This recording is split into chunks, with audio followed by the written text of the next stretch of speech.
ونستعينه ونستغفره ونعوذ بالله من شرور أنفسنا ومن سيئات أعمالنا من يهده الله فلا مضل له ومن يضلله فلا هادي له وأشهد أن لا إله إلا الله وحده لا شريك له وأشهد أن محمدا عبده ورسوله أما بعد فأعوذ بالله من الشيطان الرجيم بسم الله الرحمن الرحيم قاف والقرآن المجيد بل عجب أن جاءهم منذر منهم فقال الكافرون هذا شيء عجيب أإذا متنا وكنا ترابا ذلك رجع بعيد قد علمنا ما تنقص الأرض منهم وإنا لكتاب حفيظ بل كذبوا بالحق لما جاءهم فهم في أمر مريج أفلم ينظروا إلى السماء فوقهم كيف بنيناها وزيناها وما لها من فروج بارك الله لنا ولكم في القرآن العظيم ونفعنا وإياكم بالآيات والذكر الحكيم إنه تعالى جواد كريم معلم بر رؤوف رحيم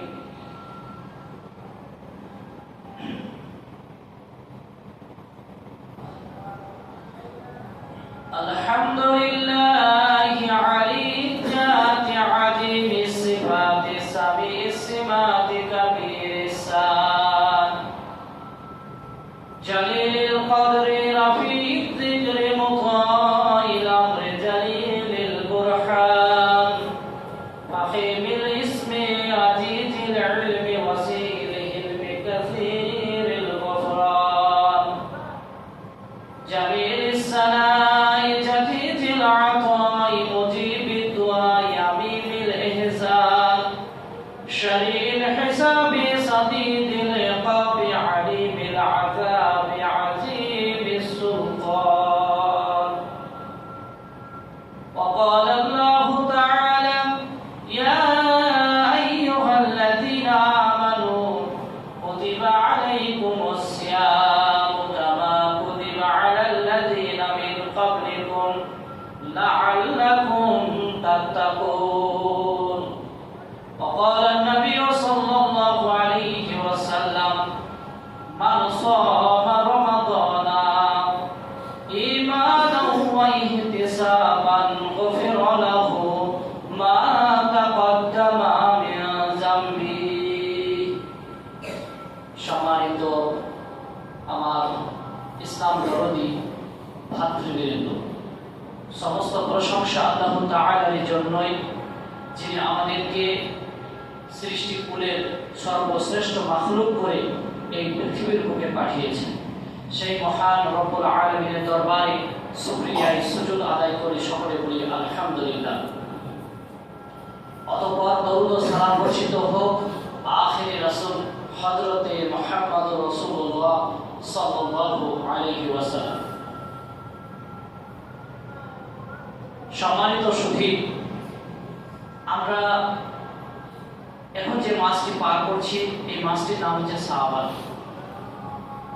নবী মুহাম্মদ রাসূলুল্লাহ সাল্লাল্লাহু আলাইহি সাল্লাম এই মাসেরও অনেকগুলো ফজিলত সম্পর্কে কথা বলেছেন অর্থাৎ এই মাসে আল্লাহ রাসূল বেশি বেশি নফল সিয়াম পালন করতেন এই মাসে সামনে রমজানকে ভালোভাবে পালন করার জন্য প্রস্তুতি নিতেন মানুষকে উদ্বুদ্ধ করতেন রমজানের যে রুটিন আছে, রমজানকে সঠিকভাবে পালন করার যে নিয়ম নীতিগুলো রয়েছে, সেইগুলোকে আল্লাহ রাসূল বেশি বেশি এই মাসে তুলে ধরতেন। তো আমিও নবী মুহাম্মদ রাসূলুল্লাহ সাল্লাল্লাহু আলাইহি ওয়াসাল্লামের সুন্নাহ অনুযায়ী আমিও একটি গুরুত্বপূর্ণ রাসূল সাল্লাল্লাহু আলাইহি ওয়াসাল্লামের ওসিয়তকে নিয়ে আমি কথা বলবো।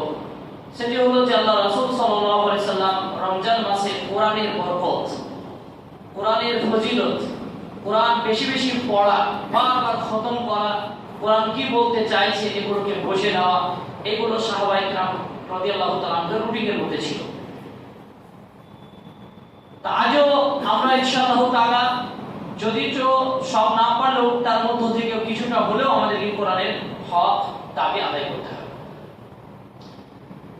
আপনাদেরকে নবী মুহাম্মদ রাসূলুল্লাহ সাল্লাল্লাহু আলাইহি ওয়াসাল্লামের পূর্ব ঘোষিত একটি গুরুত্বপূর্ণ কথা, মান কামা, মান কামা, কামা মানে পেল, শাব্দিক অর্থ দাঁড়ালো কিন্তু পারিভাষিক অর্থ হচ্ছে পেল। মান কামা, যে পেল রমজান মাসকে, অর্থাৎ যার ভাগ্য নসিব হলো রমজান মাস,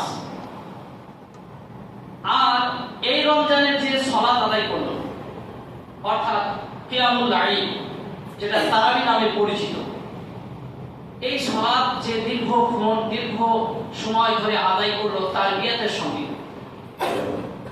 গুফিরা লাহু মা তাকাদ্দামা মিন যামবিহি, তার পিছনের সমস্ত গুনাহগুলো আল্লাহ রাব্বুল আলামিন সাগীরা গুনাহ বলে ক্ষমা করে দেবেন। বলুন আলহামদুলিল্লাহ। তাহলে আমরা এখানে একটা কত গুরুত্বপূর্ণ রাসূল সাল্লাল্লাহু আলাইহি ওয়াসাল্লামের কথা পেলাম যে রমজানকে পেল, তার জন্য আল্লাহর তরফ থেকে বিশেষ একটা অফার।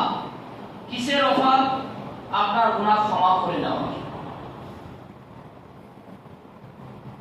এরপরে নবী মুহাম্মদ রাসূলুল্লাহ সাল্লাল্লাহু আলাইহি ওয়াসাল্লাম ইরশাদ করেছেন যে অন্য মাসের দান যা সওয়াব পাবে তার থেকে কয়েক গুণ বেশি আল্লাহ রাব্বুল আলামিন সওয়াব দান করবেন রমজান মাসে যদি কেউ বেশি বেশি দান করে। রমজান মাসে যদি কেউ বেশি বেশি সালাত আদায় করে, নফল সুন্নাহ আর যত নামাজ পড়বে, তাতে সে কি অন্য মাসে থেকে বেশি নেকি পাবে। এই সমস্ত দিকগুলোকে আমাদেরকে সামনে রাখতে হবে, যাতে করে আমরা যেন এখানে ওখানে সময় নষ্ট না করে আমরা যেন আল্লাহর বাড়িতে এসে অথবা নিজের বাড়িতেও আমরা বেশি বেশি করে কি করব, নফল সালাত আদায় করব, বেশি বেশি জিকির করব, আর তার সাথে সাথে সাথে আমরা কোরআন পাঠ করব। নবী মুহাম্মদ রাসূলুল্লাহ সাল্লাল্লাহু আলাইহি ওয়াসাল্লাম বলছেন যে আরকানুল ঈমান, ঈমানের আরকান হলো 6টি। আরকানুল ঈমান হলো 6টি। 6টিকে যদি ঠিকভাবে আমরা মূল্যায়ন করি তাহলে আমাদের অন্তরের মধ্যে ঈমান স্থান পাবে। ইকরার বিল লিসান, তাসদীক বিল জিনান, আমাল বিল আরকান। মুখে স্বীকৃতি দেওয়া সেই 6টা জিনিসকে, অন্তরে সেগুলোকে গেঁথে রাখা, অন্তরে সঠিকভাবে তার উপরে আকীদা রাখা। আকীদা মানে অন্তরে যেটাকে ধারণ করা হয় তাকেই বলা হয় আকীদা। আর এই দুটোকে সামনে রেখে তার হুকুমগুলোকে মানে প্র্যাকটিক্যাল করা, বাস্তবায়ন করা। আমাল বিল আরকান, যার মাধ্যমে আমল করা যায়। আরকান হাত, মুখ, যে সমস্ত অঙ্গগুলোতে আমলকে প্রকাশ করে, এইগুলোর মাধ্যম দিয়ে সেগুলোকে কি করা, আমলে বাস্তবায়ন করা। এর নাম হচ্ছে ঈমান বিল্লাহ। এর নাম হচ্ছে ঈমান বিল্লাহ, আল্লাহর প্রতি ঈমান। এই 6টা জিনিসকে যদি সঠিকভাবে আমরা মুখে এবং অন্তরে এবং কাজে বাস্তবায়ন না করি তাহলে ঈমান আধরা হয়ে থাকবে, সম্পূর্ণ হবে না। এক, আল্লাহর প্রতি ঈমান। এবারে আল্লাহর প্রতি ঈমানকে বিশুদ্ধ করতে গেলে কি করতে হবে? আল্লাহকে এক বলে মেনে নিতে হবে, আল্লাহকে ইলাহ হিসেবে মেনে নিতে হবে। 2 নম্বর, তিনাকে রব হিসেবে মেনে নিতে হবে। 3 হচ্ছে তার আসমা ওয়া সিফাত, এই বিষয়ে আমাদের দৃঢ় বিশ্বাস থাকতে হবে। তার সমস্ত নামের সাথে আল্লাহ সেই গুণে গুণান্বিত। আল্লাহর যতগুলো নাম আছে সমস্ত নামেই কি আর রাজ্জাক, তিনি সর্বোত্তম রিজিক দাতা। আল হাকিম, তিনি মহাবিচারক। আল বাসির, তিনি সব কিছুর উপরে, যত পৃথিবীতে যা কিছু আছে তার উচ্চে দেখার কেজকতা রাখে আল্লাহ রাব্বুল আলামিন। তো এইগুলোকে সঠিকভাবে বিশ্বাস করার নাম হচ্ছে তাওহীদের আকীদা। মানহাজুস সালাফ যারা দাবি করি আমরা এগুলোকে স্পষ্ট করি, কারণ এগুলো স্পষ্ট না হলে আমলের গুরুত্ব, আমলের দিক, বেদাত এবং সুন্নাহ সে ঠিক করতে পারবে না। যতক্ষণ পর্যন্ত তার কাছে তাওহীদ ক্লিয়ার না হবে ততক্ষণ পর্যন্ত আপনি তাকে আমলের মধ্যে কোনটা বেদাত আর কোনটা সুন্নাহ গুলিয়ে দিন। এই জন্য আগে ক্লিয়ার হতে হবে আপনার আকীদা, এবং আকীদার মূলই হচ্ছে আপনার তাওহীদ। তাওহীদকে সঠিকভাবে বুঝে নিতে হবে। 2 নম্বর হচ্ছে রাসূল অর্থাৎ রিসালাতের প্রতি আপনার দৃঢ় বিশ্বাস থাকতে হবে। আমরা জানি যে আসমানে, জমিনের মধ্যে আসমান থেকে অর্ডার এসেছিল যত নবীর উপরে, সমস্ত নবীদের উপরে আমাদেরকে কি করতে হবে? সঠিকভাবে বিশ্বাস রাখতে হবে, তাই না? যে আমরা লা ইউফারিকু বাইনা আহাদ, আমরা কাউরের মধ্যে কি করি না? ছোট বড় করি না। আমরা কোন নবীকে ছোট বড় চোখে দেখবো না। আমরা কাউরের সঙ্গে কি করব না, যাকে যতটুকু আল্লাহ রাব্বুল আলামিন মর্যাদা দিয়েছেন তাকে আমরা সেভাবে ভাববো। কিন্তু যদি কোন নবীকে যদি ছোট বড় করা হয় তাহলে আপনি ঈমান থেকে বঞ্চিত। উদাহরণ দিতে গিয়ে বলছি যে কিছু মানুষ আছে সমাজে আজও তারা রয়েছেন যে আমাদের নবী মুহাম্মদ রাসূলুল্লাহ সাল্লাল্লাহু আলাইহি ওয়াসাল্লামের মর্যাদা অবশ্যই বেশি, কিন্তু তিনি মুরসালুন, তিনি হচ্ছেন নবীদের সর্দার, তিনি হচ্ছেন আইম্মায়ে আম্বিয়া, তিনি সমস্ত নবীর ইমামতি করেছেন। কিন্তু তিনাকে যদি আল্লাহর পর্যায়ে নিয়ে যাওয়া হয়, যদি আপনি ঈমান রাখতে রাখতে এতটা উঁচু জায়গাতে রাসূলকে ঠেলে দিচ্ছেন, নিয়ে যাচ্ছেন যেন আল্লাহর জায়গাতে তিনাকে ধরা হয়, তো এগুলো বাড়াবাড়ি হয়ে যাবে। যেমন ইতিপূর্বে আল্লাহ রাসূল সাল্লাল্লাহু আলাইহি ওয়াসাল্লাম বলেছিলেন যে উজাইরের মতো এবং ঈসা আলাইহিস সালামের মতো আমাকে তোমরা করো না, অর্থাৎ তাদেরকে আল্লাহর পুত্র বানানো হয়েছিল। এমনকি ঈসা আলাইহিস সালামকে তারা আল্লাহ হিসেবেও ধরে। ঈসা আলাইহিস সালামকে তারা কি বলে? যিশু বলে। তো যিশু থেকে তারা এটা বোঝাতে চায় যে আল্লাহর পুত্র, এরও হক আছে, এরও একটা বড় কি জায়গা আছে যে ইনিও একজন আল্লাহ। নাউযুবিল্লাহি মিন যালিক। তো এরা কি করেছে? বাড়াবাড়ি করেছে। এই কথাগুলো কোরআনে আল্লাহ রাব্বুল আলামিন উল্লেখ করেছেন। অতএব আমরা কি করব না? কোরআন হাদিসের আলোকে যতটুকু আমাদের রাসূল সাল্লাল্লাহু আলাইহি ওয়াসাল্লামের মর্যাদার অধিকারী আমরা ততটুকু দেব, তার কম করব না, বেশি করব না। এইজন্য কোরআনে আল্লাহ রাব্বুল আলামিন বলে দিয়েছেন যে তোমরা কি করো না? গুরু করো না, অর্থাৎ বাড়াবাড়ি করো না। আর তোমরা ইহুদি খ্রিস্টানদের মতো ছাড়াছাড়ি করো না। ইহুদিরা করেছিল বাড়াবাড়ি আর খ্রিস্টানরা করেছিল ছাড়াছাড়ি। তোমরা এমন করো না, বরঞ্চ আল্লাহ রাব্বুল আলামিন তোমাদেরকে মধ্যম পন্থা জাতি বানিয়েছেন। আমরা দুটোর মাঝে ব্যালেন্স রেখে আমরা আল্লাহ এবং তার রাসূল সাল্লাল্লাহু আলাইহি ওয়াসাল্লামকে কি করব? স্মরণে রাখব। 3 নম্বর হচ্ছে ওয়া কুতুবিহি, কিতাবের প্রতি ঈমান। আপনারা বলুন যে আসমান থেকে কতগুলো কিতাব এসেছে? সর্বমোট 4টি কিতাব এসেছে, তাই না? তাওরাত, জবুর, ইনজিল আর ফুরকান। এই 4টি কিতাব, এই যে 4টি কিতাবের মধ্যে আমাদেরকে বিশ্বাস রাখতে হবে যে 4টি কিতাব আসমান থেকে এসেছে। এখন চূড়ান্তভাবে আমাদেরকে ভালোবাসতে হবে, তিলাওয়াত করতে হবে, যার বায়ান বর্ণনা করতে হবে, সেই কিতাবের নাম হচ্ছে কোরআন। কারণ বাকি কিতাবগুলো হচ্ছে রহিত করা হয়েছে। কি করা হয়েছে? রহিত করা হয়েছে। ওই কিতাবের যে ভালো দিকগুলো আছে সেগুলো কোরআনে অ্যাড করা হয়েছে, আর সেগুলোকে মানে কি বলা হয়? ওগুলোকে মানে ব্যান করা হয়েছে। কিন্তু বিশ্বাস রাখতে হবে যে এগুলো আল্লাহর এক সময়ের কিতাব ছিল। এর উপরে যেন দ্বিমত আমাদের কাজ না করে। এখন একটি গুরুত্বপূর্ণ কথা যে ওমর রাদিয়াল্লাহু তাআলা আনহু এক সময় তাওরাতের একটা নুসখা, মানে একটা যাকে অধ্যায় বলা হয়, পড়ছিলেন। তো ওমর রাদিয়াল্লাহু তাআলা আনহু পড়ছেন, সাহাবীরাও রয়েছেন, আল্লাহ রাসূলও আছেন। তো আল্লাহ রাসূল সাল্লাল্লাহু আলাইহি ওয়াসাল্লাম প্রচন্ড রেগে গেলেন। ওমর রাদিয়াল্লাহু তাআলা আনহু বুঝতেই পারছেন না যে আল্লাহ রাসূল সাল্লাল্লাহু আলাইহি ওয়াসাল্লাম আমার উপরে, অর্থাৎ আমি তাওরাত যে তেলাওয়াত করছি এর উপরে রাগান্বিত। এটা কিন্তু ওমর রাদিয়াল্লাহু তাআলা আনহু প্রথম দিকে বুঝতে পারছিলেন না। তারপরে ওমর রাদিয়াল্লাহু তাআলা আনহুকে আল্লাহ রাসূল সাল্লাল্লাহু আলাইহি ওয়াসাল্লাম বলছেন, যদি তো সনদের একটু সমস্যা হয়েছে, তো মাথাটা যেহেতু গুরুত্বপূর্ণ তাই বলছি, লাউ যদি আজ হাইয়া মূসা, যদি মূসা জীবিত থাকতো, শুনো ওমর, যদি আজ মূসা জীবিত থাকতো তাহলে সেও আমারই ইত্তেবা করত। এমন এক বর্ণনায় আছে, যদি আমি নবী না হয়ে মুহাম্মদ রাসূলুল্লাহ সাল্লাল্লাহু আলাইহি ওয়াসাল্লামের উম্মত হতাম তাহলে আমি ভাগ্যবান হতাম। কে বলেছিলেন? হযরতে মূসা আলাইহিস সালাম বলেছিলেন। তাহলে এখানে স্পষ্ট কথা যে কোরআনের উপর আর পৃথিবীর কোনো কিতাব নেই।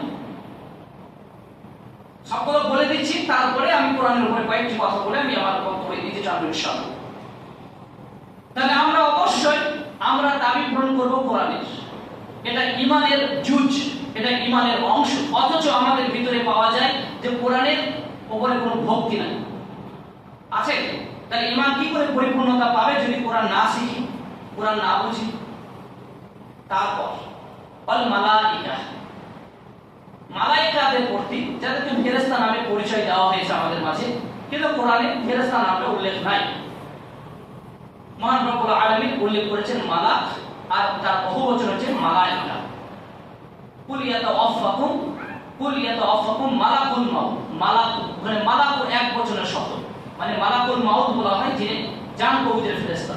ওনাকে আবার আজরাইলও বলে ফেলে অনেক মানুষ, এটা বলা ঠিক নয়। ওনার নাম হচ্ছে মালাকুল মাউত। তো মালাক উনি মৃত্যুর ফেরেশতা, বুঝা গেল? ওনার কিন্তু নাম ওটা না, ওনার একটাই কি, উনি মৃত্যু জান কবুতের ফেরেশতা। ওনার নাম আল্লাহ ভালো জানেন। কিন্তু কিছু মানুষ আজ সমাজে প্রচলন রেখেছে কি আজরাইল, যেহেতু আল্লাহ রাব্বুল আলামিন তার নাম কিছু দেননি, অতএব আমাদের অন্য নামে যেটাকে না ডাকা উচিত, যে নামটা কোরআনে আছে সেটাই বলে ডাকবো। ওনার নাম হচ্ছে মালাকুল মাউত। তাহলে এখানে মালাক ওয়াহিদ শব্দ এক বচনটা পেলেন, ওয়ালাউ তারা ইযিজ যালিমুনা ফিল গামারাতিল মাউত ওয়াল মালাইকাতু বাসিতু আইদিহিম। আর অন্য স্থানে মালাইকা বহুবচনটা ব্যবহার করা হয়েছে, প্লুরালটা ব্যবহার করা হয়েছে। সূরা সাজদার আয়াতে সিঙ্গুলার, আর সূরা সম্ভবত আরাফের আয়াতে প্লুরাল ব্যবহার করা হয়েছে। তাহলে আমরা এটা একটা ক্লিয়ার করব বাস। তাহলে মালাইকাদের প্রতি আমাদের ঈমান রাখতে হবে। এবারে আপনাকে বলছি যে দুই কাঁধে কিন্তু দুটো ফেরেশতা রয়েছে, মালাইকা আছে না? তাদের নাম কি? কিরামান কাতিবিনা ইয়ালামুনা মা তাফআলুন, কিরামান কাতিবিন ইয়ালামুন, তোমরা যা করো তা তারা লিখে রাখে। মা তাফআলুন, তোমরা যা কাজ করো ভালো মন্দ এই সব কিছু তিনারা কি করে? লিখে রাখে। কোনো কিছু গোপন থাকবে না। ইয়াসিনের আয়াতে এসেছে যে কাল কিয়ামতের মাঠে বান্দার ফাইল ফেলে দেওয়া হবে, আর সেখানে সব কিছু লেখা থাকবে। বান্দা দেখে বলবে আল্লাহ সগীরাতান ওয়ালা কাবীরাতান ইল্লা আহসাহা, আল্লাহ ছোট বড় কিছু ছাড়া হয়নি। কিছু মানুষ যারা দুনিয়াতে গায়ের জোরে বেঁচে থাকার চেষ্টা করে, গোপন করে রাখা অনেক কিছু না, এরকম সমাজে আমাদের মধ্যে পাওয়া যায়। কিয়ামতের মাঠেও ওইরকম ভেবেছে, ভাববে ফেরেশতাদের উপরে ইলজাম চাপাবে যে আল্লাহ এগুলো লিখে দেওয়া হয়েছে। তখন আল্লাহ রাব্বুল আলামিন হাত পা মুখকে বন্ধ করে দিবেন এবং বাকি শরীরের অঙ্গগুলো সাক্ষী দেবে। এই একটাও সূরা ইয়াসিনে উল্লেখ করা হয়েছে। সম্মানিত উপস্থিতি, একটু চিন্তা করুন যে আমাদের সামনে একটা সিসিটিভি মানে একটা প্লাস্টিক, সাধারণত প্লাস্টিক ওটা মানুষ বানিয়েছে, ওকে যতটা বিশ্বাস করে, ওর পরে যতটা চিন্তা রাখে, যারা কিছু চুরি করে নেয়, ওরা কি এই ফেরেশতাদের উপরে ওই চিন্তা রাখে? একটা প্লাস্টিকের উপরে যতটা ঈমান রাখে, আমাদের কিন্তু অতটা ঈমান নাই এই মালাইকাদের উপরে। যদি থাকতো তাহলে কখনোই পাপ করতে পারতাম না। আপনি একটু ভাবুন কথাটা। বনী ইসরাঈলের আপনার মতন এক বন্ধু ছিলেন, আপনারই বন্ধু। যেহেতু আপনার বন্ধু কেন বলছি, সে তাওহীদ ঈমান নিয়েছিল। আর তাওহীদের দৃষ্টি থেকে আমাদের যদি আগে 500 বছর আগে, 5000 বছর আগে যদি কেউ এসে থেকেছে, সেও আমার ভাই। ইখওয়ানিনা আল্লাযিনা সাবাকুনা বিল ঈমান, তারা আমাদের ভাই, আমাদের পূর্বে তারা ঈমান এনেছিল। তো আপনার মতন এক যুবক তার চাচাতো বোনের সঙ্গে জিনা শর্ত করেছিল কিছু টাকার বিনিময়ে। চাচাতো বোন বলেছিল নির্জনে যায়, নিরালায় যায়। তো চাচাতো বোন বলেছিল, হে আমার ভাই, তুমি আল্লাহকে ভয় করো। তো ওই মুহূর্তে তার অন্তরে ভয় তৈরি হয়ে গেল, আর ওই জিনার কাছ থেকে সে বেরিয়ে এলো, জিনা করতে পারলো না।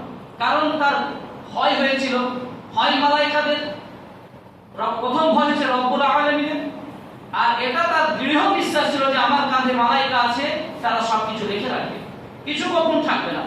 তাহলে মানুষকে অন্যায় থেকে বিরত করে তাকওয়া, আর তাকওয়ার অপর নাম হচ্ছে ভয়, খোদা ভীরু, আল্লাহ ভীরু। এই আল্লাহ ভীতি কোন মাসে পাওয়া যায়? আপনারা শুনেছেন বড় বড় শায়েখদের মুখ থেকে যে রমজান মাস হচ্ছে তাকওয়ার মাস। কিসের মাস? তাকওয়া সঞ্চয়ের মাস। তার তাকওয়া, ওই রমজানে যে তাকওয়াটা অর্জন করবেন, ওটা যে বাকি 11টা মাস আপনি চলতে পারবেন। এইজন্য সাহাবায়ে কিরাম রাদিয়াল্লাহু তাআলা আনহুরা তিনারা ভালো করে প্রস্তুতি নিতেন রমজানের সিয়ামকে পালন করার জন্য, তাকওয়াকে হাসিল করার জন্য। আর আমরা শুধু ওই ইফতারি নিয়ে কম্পিটিশন, তাই না? সাহারি নিয়ে কম্পিটিশন, কাকে কিভাবে ইফতারি করাবো, এটাই আমাদের। যদি এগুলো জায়েজ বলছি, এগুলো না জায়েজ নয়, তবে এটা নিয়ে তো পড়ে থাকলে হবে না। কি নিয়ে পড়ে থাকতে হবে?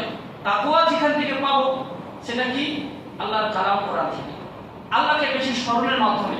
এইগুলোর দিকে আমাদের কিন্তু বেশিরভাগ মানুষকে এই দিকে মানে প্রস্তুতি নিতে দেখতে পাওয়া যায় না। তবে আমি দোয়া রাখি আল্লাহ যেন উম্মাহকে এই দিকগুলো ভাবার, অর্জন করার তৌফিক দান করেন। আমার সাথে সকলে বলুন আল্লাহুম্মা আমিন। 4 নম্বর হলো, 5 নম্বর হচ্ছে ইয়াউমিল আখির। আপনি এটা অন্তর থেকে ভাবেন যে এটা আমার চিরস্থায়ী জায়গা নয়, এটা আমার আসল বাড়ি নয়। ইবনে মাসউদ রাদিয়াল্লাহু তাআলা আনহু বলেন, মান আরাদা বিদ দুনিয়া আদাহু বিল আখিরাহ। একদম সহি সনদ। মান আরাদা বিদ দুনিয়া, যে দুনিয়াকে হাসিল করলো, কামালো, অর্জন করলো, সে আখিরাতের ক্ষতি করলো। তবে সবার জন্য নয়। যারা ইবাদত করলো না, দান সাদাকা করলো না, এই মানুষদের জন্য বলা হয়েছে। আপনি যদি দুনিয়াকে কামিয়েছেন, দানও করেছেন, মসজিদকে দেখেছেন, মাদ্রাসা লক্ষ্য করেছেন, এতিম মিসকিন আপনার কাছ থেকে কখনো ভুলে যায়নি, এরপরে যদি দুনিয়া পান, তাহলে এটা নিয়ামত। এটা কি? নিয়ামত। তবে এই নিয়ামতটা কিভাবে ব্যবহার করবেন? যেমন আল্লাহ রাসূল ব্যবহার করেছেন, যেমন সাহাবায়ে কেরাম করেছেন, এইরকম অতিরিক্ত যেন না হয়ে যায়। কারণ বলা হয়েছে তোমরা খাবারে, পানিতে তোমরা বাড়াবাড়ি করো না, বলা আছে না? যদি পৃথিবীর কোনো প্রান্তে যদি তাদের যদি আকীদা ঠিকও থাকে, তারপরে যদি ভুল করে, তো গুনাহ হবে, তাদের কি হবে? গুনাহ হবে। এমনকি খাবার দাবার, ইমাম তাইমিয়া রাহিমাহুল্লাহ এবং আপনার ইবনে রাজব আল হাম্বলি রাহিমাহুল্লাহ বলছেন যে একজন মুমিনকে বিলাসী বললে কি তাকে আল্লাহর পথ থেকে সরিয়ে দেবে না, আকীদা থেকেও সরিয়ে দেয় বলছেন। বুঝতে পারছেন কেমন কথা? অনেক ভাই হয়তো এগুলো অতটা বুঝেন না। এই মাগরিবের পরের প্রোগ্রামে আপনাদেরকে খালিদ বিন সাউদ আল মালাইহি, উনি মদিনা একজন যোগ্য প্রফেসর, ওনার একটা লেখা আপনাদের দেবো যে আল্লাহওয়ালা মানুষ চিনার পরিচয়। শ্রেষ্ঠ জমিনে বাস করলেই যে আল্লাহওয়ালা হবে এমন না। বুঝতে পারছেন বিষয়টা? যে কেউ যদি শ্রেষ্ঠ জমিনে বাস করছেন, তাই সেই মাটির ভিত্তিতে যে ভালো হবে এমন না। কারণ এটা নিজেকে অর্জন করে নিতে হয়। আল্লাহওয়ালা বা যাকে বলা হয় অলি, অলি শব্দটা নিয়ে তো আগে বলিরা ব্যবহার করেছে, তাই না? অলি তো শব্দ, কোরআনে বহু জায়গায় অলির কথা আল্লাহ তাআলা তুলে ধরেছেন, কিন্তু এই বলিরা অলি নয়। বুঝতে পারছেন? অলি হলেন যারা আল্লাহ তার রাসূলের বাহিরে কখনো চলে না। বুঝতে পারলেন? যাদেরকে সর্ব অবস্থায় সালাতরত অবস্থায় দেখতে পাবেন, কোরআন অবস্থায় দেখতে পাবেন, তারাই হচ্ছেন আল্লাহর ওলি। কিন্তু এই ওলিদেরকে দেখতে পাই গাঁজা অবস্থায়। কি অবস্থায়? তাই না? ওলির শব্দ সঠিক, কোরআনে আছে অনেক আয়াতে, কিন্তু অপব্যবহার হয়। তাদের সম্মানিত উপস্থিতি, আখিরাতকে আমরা ভুলে গেছি, তাই না? নবী মহান আল্লাহ রাব্বুল আলামিন সূরাতুল দাহরের আয়াতে উল্লেখ করেছেন 27 নম্বরে, ইন্না হাউলাই ইউহিব্বুনাল আজিলা ওয়া ইয়াযরুনা ওয়ারাহুম ইয়াওমান সাকিলা। তারা দুনিয়ার ধন দৌলতকে পেয়ে সেই কষ্টের দিন, বিপদের দিন, সাকিলার দিনকে ভুলে গেছে। সাকিলুন কেন বলা হলো কিয়ামতের দিনকে? কেউ কাউকে বোঝা তুলবে না। ওয়ালা তাযিরা বিধরা উখরা, কেউ কাউকে হেল্প করবে না। মা কেউ কাউকে, এমনকি আল্লাহ রাসূল তার বিটি ফাতেমার ব্যাপারে বলেছেন, ইয়া ফাতেমা বিনতে মুহাম্মদ, হে মুহাম্মদের বিটি ফাতেমা, তোমার যদি কোনো আপত্তি দাবি আছে, চাহিদা আছে, চাওয়া, তো বলো, আমি শোধ করে দেবো। কিয়ামতের মাঠে আমি তোমাকে আল্লাহর আযাব থেকে আমি রক্ষা করতে পারবো না। সব সহিহ বুখারী মুসলিমে আছে সনদ। তো নবীজি যদি তার বিটিকে এমন কথা বলে, তাহলে উম্মাহকে কি বলতে পারেন? যে উম্মাহ পাপে হাবুডুবু খায়, যে উম্মাহ দুনিয়ার মাথা নিয়ে, দুনিয়ার সম্পত্তি নিয়ে মানে একদম গভীরভাবে মানে ব্যতিব্যস্ত, তাহলে এদের কি হবে হাসরের ময়দানে? আল্লাহ রাব্বুল আলামিন জানিয়ে দিলেন যে তারা সেই বিপদের দিন, কষ্টের দিন সেটাকে ভুলে গেছে। বলেন তো আমরা এখানে ভোগ করতে এসেছি না আখিরাতকে অর্জন করতে এসেছি? সূরা নূর পড়বেন, ওখানেই আছে 2 নম্বর আয়াতে আল্লাহ রাব্বুল আলামিন বলছেন, আল্লাযী আহসানু আমালা। আল্লাহ রাব্বুল আলামিন তোমাদেরকে কি করছেন? লিয়াবলুয়াকুম আইয়ুকুম আহসানু আমালা। মহান রব্বুল আলামিন তোমাদেরকে এখানে পরীক্ষা করছেন। তার মানে এটা পরীক্ষার স্থান। কি? এটা পরীক্ষার হল। কোরআনের ভাষা অনুযায়ী এটা দুনিয়ার পার্ক নয়, এটা হচ্ছে দুনিয়া। এই দুনিয়াটা হচ্ছে মুমিনের পরীক্ষার স্থান। কোরআনে আল্লাহ রাব্বুল আলামিন, হাদিসে আরো এসেছে শব্দগুলো, আদ-দুনিয়া সিজনুল মুমিনি ওয়া জান্নাতুল লিল কাফির। এই দুনিয়াটা মুমিনের জেলখানা। হাদিসে বলা হলো জেলখানা, আর কোরআনে হলো পরীক্ষার হল। আর কাফেরের কি? জান্নাতখানা। জান্নাতখানা মানে বাগান, কাফেরের বাগান। মানে দেখছেন না কাফেররা কিভাবে আমল আরামে আইসে আছে। তারা বলে এনজয় লাইফ, আমরা এনজয় করতে এসেছি, এনজয় করো। আর যারা এনজয় করে তাদেরকে কাফের সংজ্ঞা দিয়েছে মুহাম্মদ রাইতে, ওয়াল্লাযীনা কাফারু ইয়াতামাত্তাউন। যারা কুফরি করে, যারা বিলাসিতা করে, যারা বিলাসী মানুষ, তারাই হচ্ছে কাফের। এর কাফেরের সংজ্ঞাটা মুহাম্মদের 12 নম্বর আয়াতে দেওয়া হয়েছে যে যারা শুধু খাবারের প্রতিযোগিতা, পোশাকের প্রতিযোগিতা, দুনিয়ার মোহের প্রতিযোগিতা, এরাই হলো কাফের। অন্য জায়গাতে কাফেরের সংজ্ঞা দেওয়া হয়েছে যারা আল্লাহর বাণীকে গোপন করে। আবার এখানে কাফেরের সংজ্ঞা দেওয়া হলো যারা খাবার দাবার নিয়ে ব্যতিব্যস্ত, দুনিয়া নিয়ে ব্যতিব্যস্ত, এরাও কাফের। তাহলে এটা তো মুসলিমদের ভিতরে অনেকেই পাওয়া যায়, তাই না? তাই কিছু কিছু মুসলিম অবশ্যই তারা কাফের গুণবিতে চলে যায়। যতক্ষণ তওবাতুন নাসুহা না করবে ততক্ষণ কিন্তু ও ঈমানের প্ল্যাটফর্ম পাবে না। বুঝতে পারলেন? এগুলো সব আকীদা শব্দ বলছি আপনাদেরকে। যাই হোক, এরপরে হচ্ছে ওয়াল কদরিহি ওয়া শাররিহি, তাকদীরের প্রতি ঈমান। কিসের উপরে ঈমান? তাকদীর। অর্থাৎ এখানে ভাগ্য আছে আমাদের, এটাকে বলা হয় কদর। কি বলা হয়? কদর। কাদরিয়া বলে একটা ফিরকা আছে, এরা তাকদীরকে বিশ্বাস করে না, জানেন? কাদরিয়া একটা ফিরকা আছে, এরা তাকদীরকে বিশ্বাস করে। আর একটা জাবরিয়া বলে একটা ফিরকা আছে, এরা আবার যা কিছু করবে সব তাকদীরের উপরে ফেলে দেয়। চুরি করলে বলবে তাকদীর আছে উনি করছে, বুঝতে পারলেন? মানে জিনা করলে বলবে তাকদীর আছে উনি তো করছে, তাই বলে। মানে এটাকে জাবরিয়া, মানে মারাত্মক এই আকীদা, মানে এগুলো মারাত্মক দল, গুমরাহ দল। আহলুস সুন্নাহ ওয়াল জামাআতের যারা বড় বড় বিশ্ববরণ্য আলেম, শাইখুল হাদিস, শাইখুল ইসলাম যারা ছিলেন, ইমাম তাইমি রাহিমাহুল্লাহ, তারপরে মুহাম্মদ বিন ওয়াহাব রাহিমাহুল্লাহ, তাদেরকে পরিচয় করে দিয়ে গেছেন যে এরা অনেক ফিরকা আছে।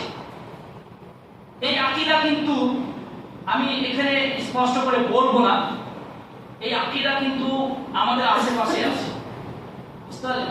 যেমন অনেকজনা বলে, তুমি জানো কবরে কি হয়? যখন যাবো তখন দেখা যাবে, বলে কি না? তো এগুলো অস্বীকার করা। কি অস্বীকার করা? অস্বীকার করেন নাই। এরকম অনেক কিছু ক্ষেত্রে দেখবেন আমাদের আশেপাশে যারা আছেন, এমনকি আমরাও হতেও পারি, কিন্তু আমাদেরকে তওবা করে ফিরে আসতে হবে। সঠিক আকীদা ধারণ করবেন, আমল কম করুন, আকীদা ঠিক করতেই হবে। আকীদা মানহাজ যদি ঠিক না হয় তাহলে কিন্তু ফেঁসে যাবেন। কথাগুলো নিবেন ভালো করে। আগে আপনাকে ঠিক করতে হবে মানহাজ, আকীদা এবং মানহাজ। হ্যাঁ, এবারে কথা হচ্ছে মানহাজ মানে কি? আমি গর্ব করব না শুধু মানহাজ নিয়ে, আমি কি করব? মানহাজের উপরে টিকে থাকার জন্য আল্লাহর কাছে দোয়া খায় করব। তাহলে আমি 6টা জিনিস স্পষ্ট করলাম। এবারে এর মধ্যে যেটা আমার আজকের আলোচনার জন্য স্পষ্ট ছিল সেটা হচ্ছে কোরআন। কোরআন এমন একটি বাণী, এটা আপনার নথি। আমাদের যে আইডেন্টিটি প্রুফ আছে না, আধার কার্ড, রেশন কার্ড, এসআইআর এর জন্য যেমন আমরা প্রমাণ করেছি যে সমস্ত ডকুমেন্টগুলো, আপনি যে পরকালে চলে যাবেন আপনার একটাই প্রমাণ হবে, সেটা হচ্ছে কোরআন। কি? কোরআন। হুদাল লিল মুত্তাকিন, এটা মুত্তাকিনদের গাইড বুক, হেদায়াত। তাহলে বোঝা গেল যে কোরআনটাই হচ্ছে আপনার প্রমাণ।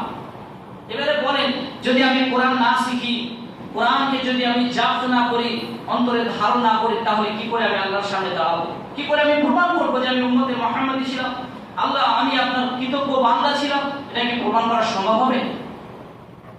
বলুন একটু বিবেক করে। আর আল্লাহ রাব্বুল আলামিন বলছেন, ইন্নাহা উলা ইউহিব্বুনাল আজিলা ইন্না হাযাল কুরআন ইয়াহদি লিল্লাতী হিয়া আকওয়াম। নিশ্চয় এই কোরআন তোমাদেরকে সঠিক পথ দেখায়। কোন পথ দেখায়? সঠিক পথ। তার মানে বুঝতে পারছেন যে আমরা যে সঠিক রাস্তা খুঁজছি, তাই না, সঠিক মানহাজ খুঁজছি, সেই সঠিক মানহাজ কোথায় পাবেন? কার মারফতে পাবেন? কোরআনের মারফতে। আকওয়াম, সে তোমাদেরকে সঠিক পথ দেখাবে। কোন পথ? ইহদিনাস সিরাতাল মুস্তাকিম, মুস্তাকিমের পথ দেখাবে, যেটা সরল পথ, সোজা পথ। এটা কার মারফতে পাবো আমরা? কোরআনের মারফতে পাবো। মহান আল্লাহ রাব্বুল আলামিন বলেন, আফালা ইয়াতাদাব্বারুনাল কুরআন, তোমরা কি কোরআনকে নিয়ে ভাববে না, চিন্তা করবে না?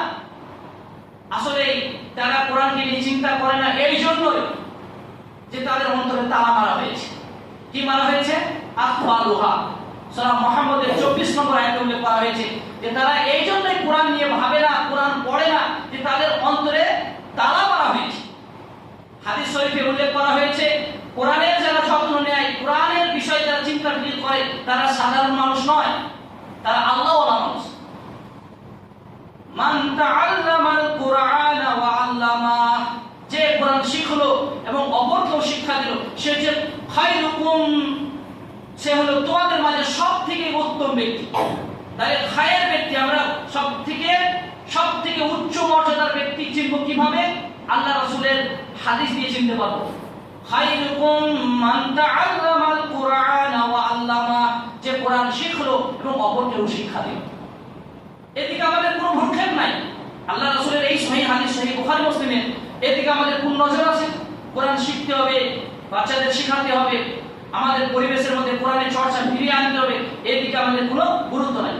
এবারে এখানে একটা কথা আপনাদের না বললেই নয়, যে কোরআনকে আমরা তিলাওয়াত মানে বুঝেছি শুধু কোরআনকে উপরে পড়া, এটাকে বুঝেছি, কিন্তু আল্লাহ রাসূল এইটুকু বুঝেননি। তিনি আরো বুঝিয়েছেন কোরআনের তিলাওয়াত তিনটি জিনিসের নাম: তাদাব্বারুহু ওয়া আফসুহু ওয়া তাবান্নুহু। কি বললাম? তাদাব্বুর করা। তাদাব্বুর কখন করবেন? চিন্তা কখন করবেন? তার মানে কখন বুঝবেন তবেই না চিন্তা হবে। তাহলে মানে বুঝতে হবে, এটা তেলাওয়াতের সাথে সম্পর্ক। তাবান্নু মানে সুর করে পড়া। কি করে পড়া? এক হাদিসে আছে যে দাউদ আলাইহিস সালামের যাদেরকে সুর দেওয়া হয়েছে, তারা যদি তার হক আদায় না করে, তারা আমার উম্মতের অন্তর্ভুক্ত নয়। চিন্তা করে, কঠিন কথা, তাই না? কত যুবক আছে গান করে তার কণ্ঠ প্রকাশ করে, কিন্তু আল্লাহর কালামের মাধ্যমে তার কণ্ঠ প্রকাশ করে না। এবার আল্লাহ রাসূলের উম্মত থেকে খারিজ, সহিহ হাদিস আছে আবু দাউদ শরীফে। 3 নম্বর হচ্ছে কোরআনের কাছে নত হওয়া, মনোনিবেশ হওয়া। তার কাছে আপনি ব্যবসাতে থাকলেন, আপনি বাড়িতেও থাকলেন, আপনি যেখানে থাকেন না কেন, আপনার চিন্তা, আপনার মূল মানসিকতা কার উপরে আছে? কার উপরে রাখতে হবে? কোরআনের উপরে। লাআল্লাকুম তুফলিহুন, তবেই তোমরা সফল হতে পারবে। কি হতে পারবে? সফল হতে পারবে। মানে যে আমরা সফলতা চাইছি, তাই না? কি সফলতা? আমাদের জাহান্নাম থেকে মুক্তি। তো এই মুক্তি পাবো কিসের মাধ্যমে? এই তিনটি জিনিসকে সামনে রেখে যদি আমাদের জীবনকে অতিবাহিত করি। আমাদের মধ্যে এমনটা পাওয়া যায় না। অনেককে হাফেজে কোরআন পায়, কিন্তু মানেই বুঝে না। ভালো দিক অবশ্যই, আমি ছোট করছি না, যেহেতু আল্লাহ পাক কোরআনের পাখি তারা, তাই না? কিন্তু আরো 3টা না যদি পূরণ করে, তাহলে কোরআনের সম্পূর্ণ হক আদায় হবে না। হাদিসকে সামনে রাখতে বলছি, যদি ভিডিও সবারই কাছে পৌঁছাতেও পারে, তো অবশ্যই রাসূলের এই হাদিসটি বাইহাকি শরীফে আছে, খুবই গুরুত্বপূর্ণ সনদ। তাহলে এই সনদকে সামনে রেখে আমরা কি করব? কোরআনকে নিয়ে চিন্তা ফিকির করব। নবী মুহাম্মদ রাসূলুল্লাহ সাল্লাল্লাহু আলাইহি ওয়াসাল্লাম বলেন যে কোরআনকে নিয়ে যদি তোমরা ভাবো, চিন্তা করো, তাহলে কোরআন তোমাদের হয়ে শাফাআত করবে কিয়ামতের ময়দানে। সহিহ বুখারীর হাদিসগুলোতে এসেছে, ইয়াজিউল কুরআন ইয়াউমাল কিয়ামাহ শাফিউল লাক লিসাহিবিহি, তার সাহেব, তার পাঠকের জন্য কাল কিয়ামতের ময়দানে ময়দানে কোরআন আল্লাহর কাছে সুপারিশ করবেন। কি বলে করবেন? ইয়া রাব্বি খাল্লি সাহিবে কোরআন। আল্লাহ তো বলবেন যে আল্লাহ আমার সাথী এখানেই, তাকে নূরের পোশাক পরান। তখন রব্বুল আলামিন কি করবেন? কোরআনের ওই সুপারিশে, আমরা অনেকে সুপারিশ চাইছি, তাই না? আমরা সুপারিশ, সঠিক যে সুপারিশ পাবো সেদিকে আমাদের চিন্তা নাই। আমরা কাদেরকে সুপারিশের জন্য ওসিলা বানাচ্ছি? ওসিলা সত্য কথা, কোরআনে যথেষ্ট হারে ওসিলার কথা বলা হয়েছে, কিন্তু ওসিলা তুমি কাকে বানালা? কোরআনকে তো ওসিলা বানাতে বলছে, ওসিলা বানাতে বলছে রাসূলকে,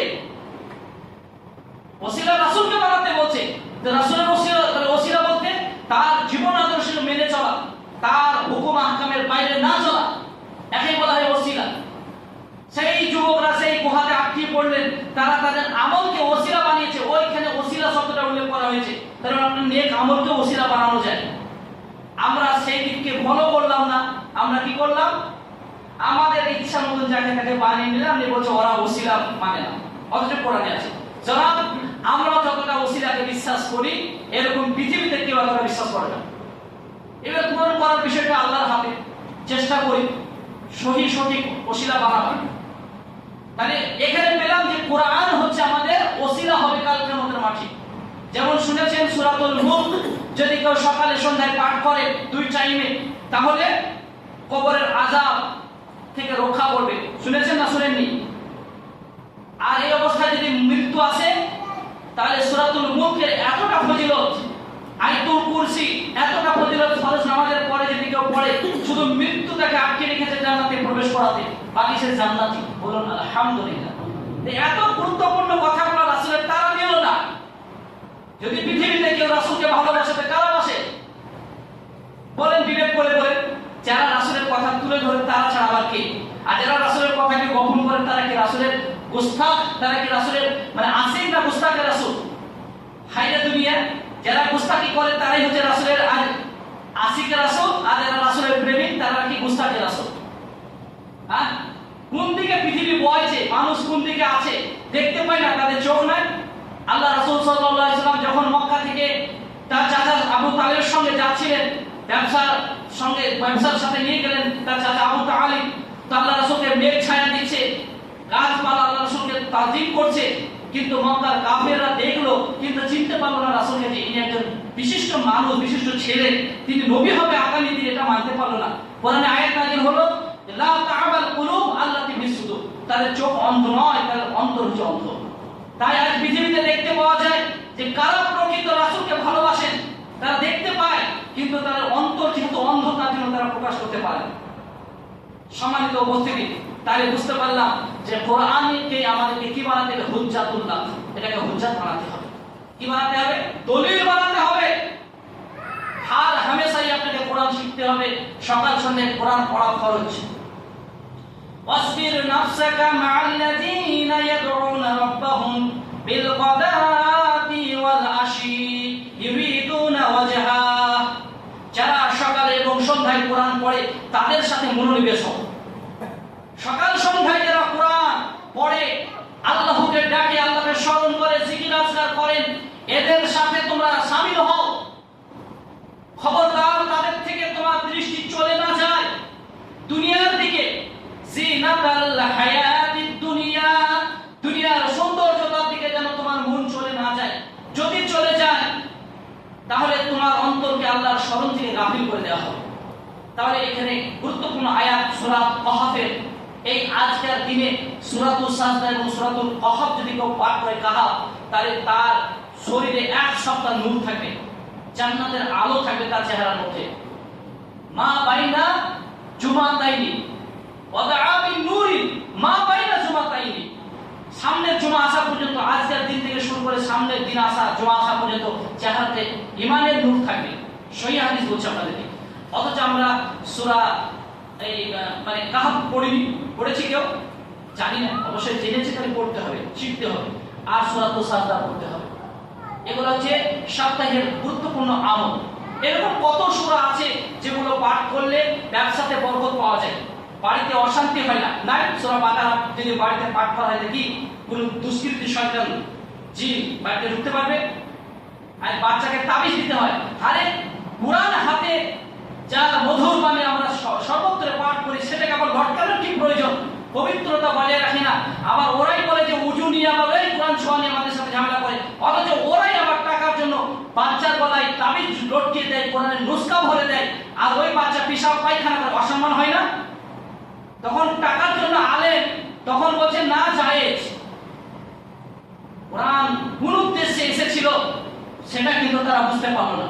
সম্মানিত উপস্থিতি, তাহলে বুঝতে পারলাম যে কোরআনের হক আমাদেরকে আদায় করতে হবে।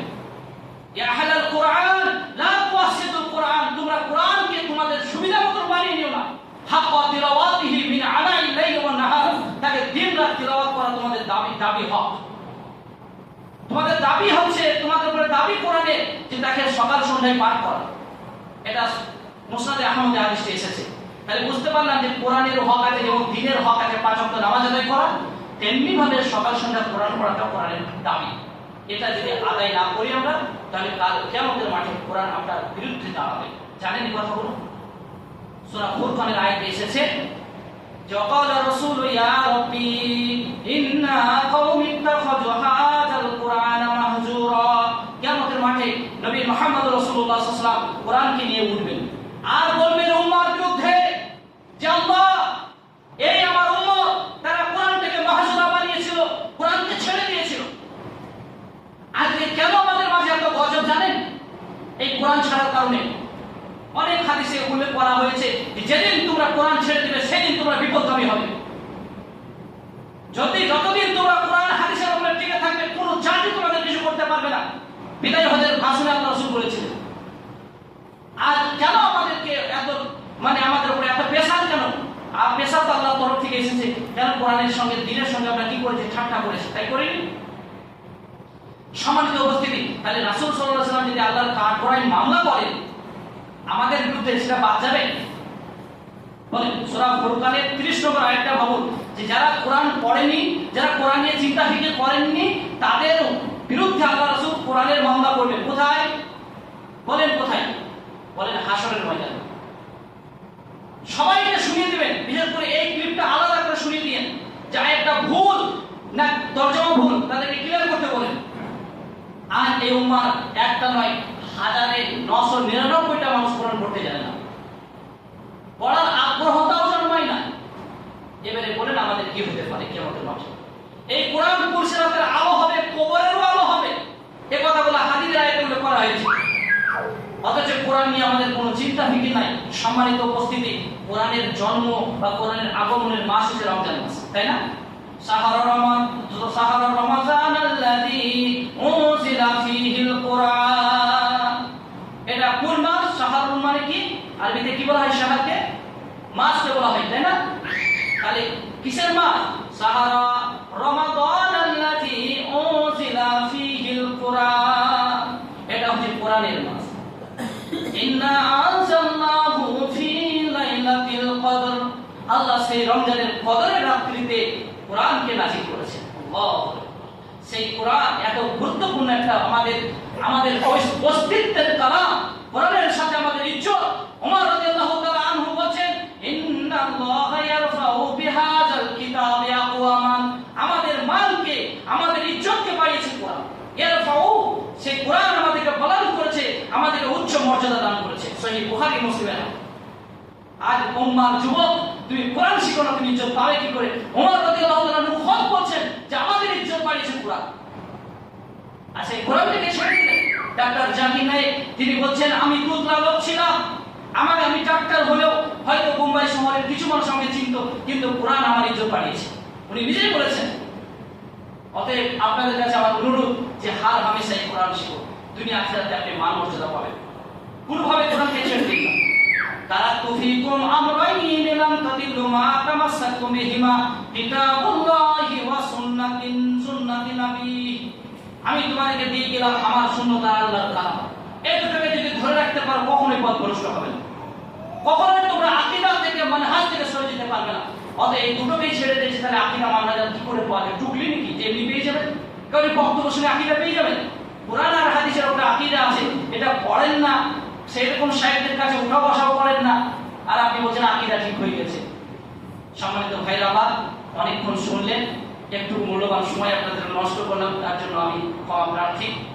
আমি আপনাদেরকে ধারণা দিলাম, এটা শুধু একটু ধারণা। কোরআনের ব্যাপারে একটা নয়, দুটো নয়, শুধু অনেকগুলো চ্যাপ্টার বাব লাইন আছে। এই খুতবাতে আধা ঘন্টার সময় বা 40 মিনিটের সময় স্পর্শ করা সম্ভব নয়। আপনাদেরকে কোরআন যাতে শিখতে পারেন, কোরআন বুঝতে পারেন, এর একটা কি বলা যেতে পারে, একটা টান, আকর্ষণ আপনাদেরকে দিলাম। আগামী দিন আপনারা চেষ্টা করুন। আমিও দোয়া রাখি, আমার জন্য বিশেষ করে দোয়া দিবেন, আমি যেন কোরআনের উপরে দাঁড়িয়ে থাকতে পারি, যেন আল্লাহ আমার মান মর্যাদা যেন কোরআনের মাধ্যমে দান করেন। এটা আমি আল্লাহর কাছে আশা রাখি, আপনাদের দোয়ার বরকতে। সকলে বলি আল্লাহুম্মা আমিন। আপনাদের মধ্যে অনেক ভাইরা হয়তো কোরআন পড়তে জানেন না, আমি আপনাদেরকে কথা দিচ্ছি, দোয়া রাখছি, 1 মাস লাগবে কোরআন শিখতে, এর বেশি সময় লাগবে না। হয় বানান করে পড়ুন বা রিডিং পড়ুন। আগে বানান করতে করতে রিডিং, শুধু তাসদীদ আর জজম যখন বুঝে নেবেন, যাবা যে বেস, এটা স্বাভাবিকভাবে বুঝে যায়। শুধু তাসদীদ আর জজমের ব্যবহার যখনই বুঝে নিলেন, তার মানে কোরআন শিখে নিলেন। অতএব যারা এই সমস্ত ভাইদের যা চেহারা দেখছি, সবাই কোরআন করতে পারবে, সবাই পারবে, কোনো অসুবিধা নেই। শুধু সময়টুকু একটু কোরআনকে দেন, একটু সময় কাজে দেন। আমি কথা দিচ্ছি, আপনি কোরআন যদি শিখতে পারেন, আপনার জন্য জান্নাত ওয়াজিব হয়ে যাবে, একদম ওয়াজিব হয়ে যাবে ইনশাআল্লাহ। আপনারা সবাই জান্নাতে যেন যেতে পারেন, আল্লাহ যেন সেই ওসিলা কোরআনের মারফতে বানিয়ে দেন। সকলে বলি আল্লাহুম্মা আমিন। আলোচনার মারফতে যদি কোনো জায়গায় ভুল ত্রুটি হয়ে থাকে, অবশ্যই ধরে দেওয়ার চেষ্টা করবে। আর বাকিটা আল্লাহর জন্য। আমি যা বলেছি আল্লাহ তাআলা রাসূলের তরফ থেকে, আর যদি ভুল যা হয়েছে সেটা আমার তরফ থেকে। ওকে আল্লাহ, তুমি আমাকে মার্জনার দৃষ্টিতে দেখো। আর আপনাদের কাছে আমার রিকোয়েস্ট, যদি ভুল মনে হয়েছে আমাকে জানিয়ে। আল্লাহুম্মা সাল্লি আলা মুহাম্মাদিন ওয়া আলা আলি মুহাম্মাদ কামা সাল্লাইতা আলা ইব্রাহিম ওয়া আলা আলি ইব্রাহিম ইন্নাকা হামিদুম মাজিদ। আল্লাহুম্মা বারিক আলা মুহাম্মাদ ওয়া আলা আলি মুহাম্মাদ কামা বারাকতা আলা ইব্রাহিম ওয়া আলা আলি ইব্রাহিম ইন্নাকা হামিদুম মাজিদ।